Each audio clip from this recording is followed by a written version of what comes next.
No dia 9 de Uma Vida com Propósitos, a pergunta é: o que faz Deus sorrir? Ontem, no dia 8, nós falamos que quando nós nascemos, Deus sorriu.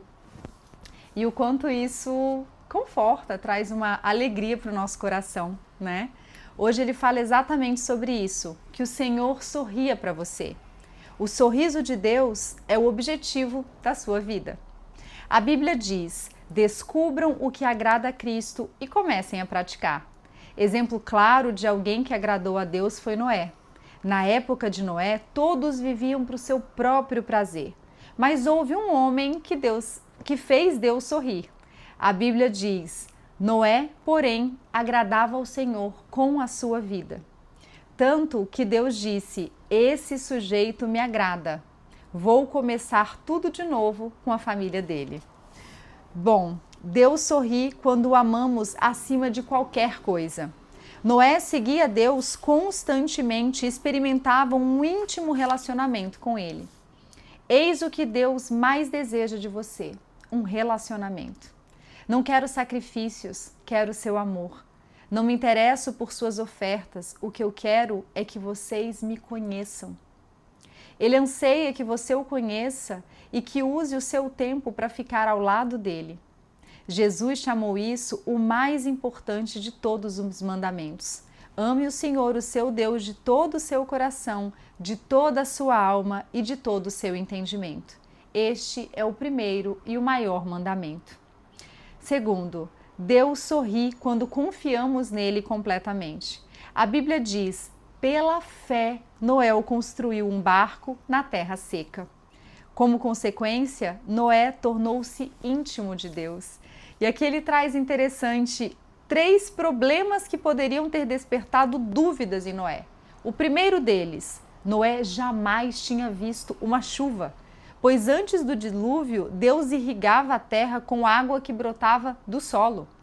Segundo, Noé vivia a centenas de quilômetros do oceano e mesmo que pudesse aprender a fazer um navio, como faria para colocá-lo na água?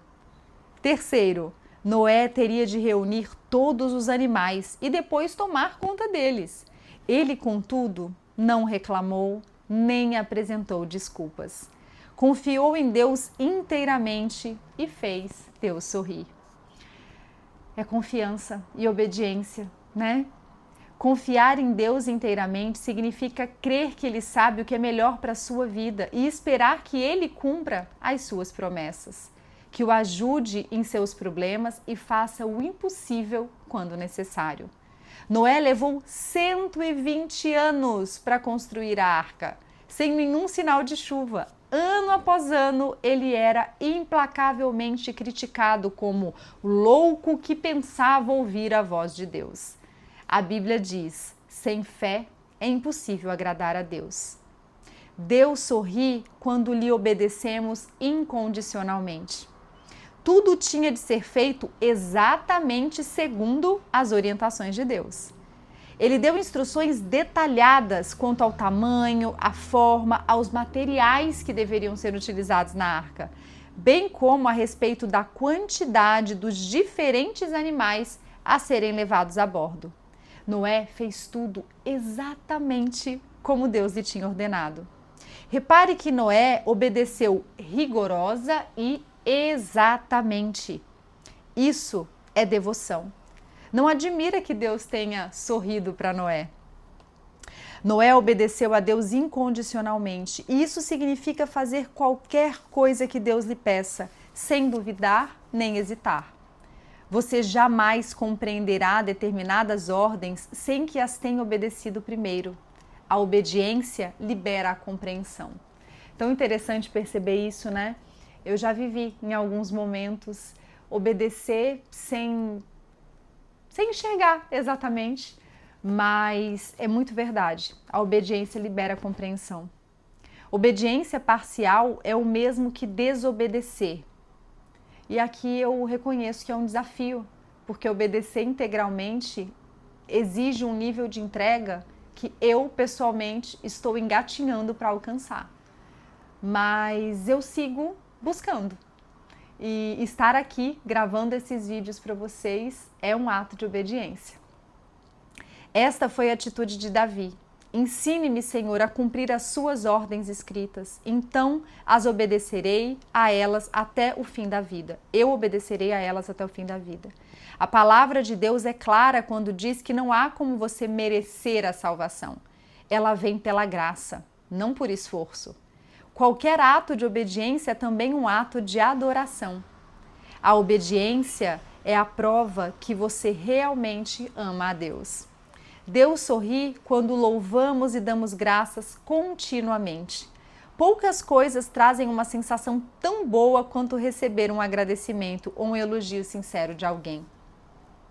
Algo maravilhoso acontece quando oferecemos louvores e ação de graças a Deus. Quando trazemos deleite ao coração de Deus, nosso coração também se enche de alegria. Ele traz como exemplo cozinhar. Diz que a mãe dele amava cozinhar para ele. E quanto mais eles apreciavam a refeição, mais prazer ela sentia. Deus sorri quando usamos as nossas habilidades. Deus disse: é tempo de seguir com sua vida após o dilúvio. Deus gosta de observar cada detalhe da sua vida. Quer esteja você trabalhando, quer brincando, descansando ou comendo, Ele não perde um único movimento seu. A Bíblia diz: os passos do justo são dirigidos pelo Senhor. Ele se agrada de cada detalhe da vida deles. Todas as atividades humanas, com exceção do pecado, podem agradar a Deus se você as fizer com uma atitude de louvor. Como um pai orgulhoso, Deus gosta especialmente de observá-lo enquanto você utiliza os talentos e as habilidades que Ele lhe deu. E aqui traz uma reflexão forte sobre o quanto muitas vezes nós subutilizamos os nossos talentos por não acreditarmos no nosso potencial, por conta das nossas fraturas emocionais, das nossas crenças limitantes, e o quanto isso desagrada a Deus, né?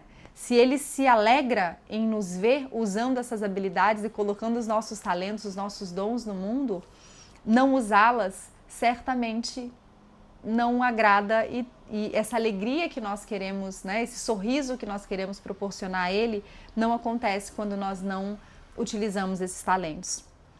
Ele fez alguns atléticos, outros intelectuais. Ele modelou cada pessoa, uma por vez, e agora observa tudo o que fazemos. Você não glorifica ou agrada a Deus escondendo as suas habilidades ou tentando ser outra pessoa. E aqui a importância da gente reconhecer a nossa essência única, a nossa identidade.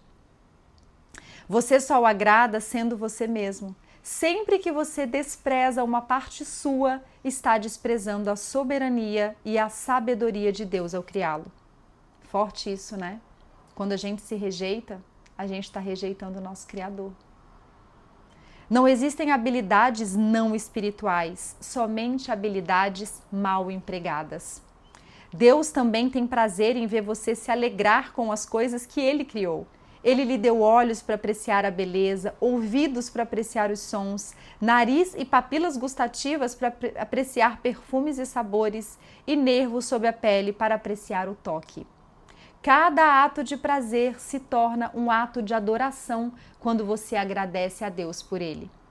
Ele tem prazer até mesmo em observar seu sono. Meus filhos, ele cita o autor, não precisavam fazer nada para que eu me deleitasse neles. Eu ficava feliz só de observá-los respirando, de tanto que os amava. Quem é pai e mãe sabe o que é isso. Quantas e quantas vezes, bebezinhos, a gente fica ali observando aquele movimento do ar entrando e saindo, quanto a gente se alegra, né? O quanto a gente se emociona, se comove. E certamente Deus, como um pai amoroso, também sente tudo isso. Ele diz: enquanto assistia aos movimentos de seu pequeno tórax, inspirando e esperando, eu sorria. E algumas vezes meus olhos ficavam cheios de lágrimas de alegria. Os pais não exigem que seus filhos sejam perfeitos ou mesmo maduros para amá-los. Eles apreciam os filhos em todos os estágios de seu desenvolvimento. Da mesma forma, Deus não espera que você amadureça para começar a gostar de você. Ele o ama e preza cada estágio do seu desenvolvimento espiritual. Durante seu crescimento, você talvez tenha tido professores ou pais que nunca estiveram satisfeitos com nada. Bom, para quem se cobra muito e tem essa síndrome do impostor muito forte, acreditando que nada do que faça nunca está bom o bastante, vai compreender, né, o sentido disso aqui. O fato é que a gente não deve supor que Deus vai agir da mesma forma, pois Ele sabe do que somos formados. O que Deus leva em consideração é a atitude do coração. Quando você vive à luz da eternidade, o seu enfoque muda de quanto prazer posso obter da vida para quanto prazer Deus pode obter da minha vida. Lá dos céus, o Senhor olha para a humanidade procurando alguém que compreenda os seus planos, alguém que deseje ter comunhão com Ele. Você tomará providências para que agradar a Deus se torne o objetivo de sua vida? Não há nada que o Senhor não faça pela pessoa totalmente concentrada nesse objetivo. Queira agradar a Deus e Ele estará disposto a te disponibilizar o caminho necessário para isso. Pensando sobre o meu propósito de vida no dia 9, tema para reflexão: Deus sorri quando confio nele. Versículo para memorizar: o Senhor se agrada daqueles que o adoram e confiam no seu amor. Salmo 147, 11. Pergunta para meditar: considerando que Deus sabe o que é melhor para mim, em quais áreas da vida preciso confiar mais nele? Bom, a minha reflexão sobre essa temática foi, primeiro, na família, especialmente na maternidade, crendo que ele me capacita, porque a maternidade tem muito disso, né? A gente se cobra e eu sei que eu posso mais, eu sei que eu posso ser uma mãe melhor, me tornar, extrair o melhor dos meus filhos, sendo o melhor para eles, enfim. Então, eu penso que nesse sentido, né, eu preciso confiar mais nele. E também no profissional, considerando que ele me habilita com os dons e talentos necessários para tocar mais pessoas e contribuir com os seus processos de transformação, enquanto eu também vivo o meu processo. Eu espero que você tenha gostado. Deixa sua reflexão aqui sobre esse dia, sobre esse capítulo e continua acompanhando. Curte o vídeo, se inscreve no canal se você ainda não se inscreveu e vamos juntos viver uma vida com cada vez mais propósito.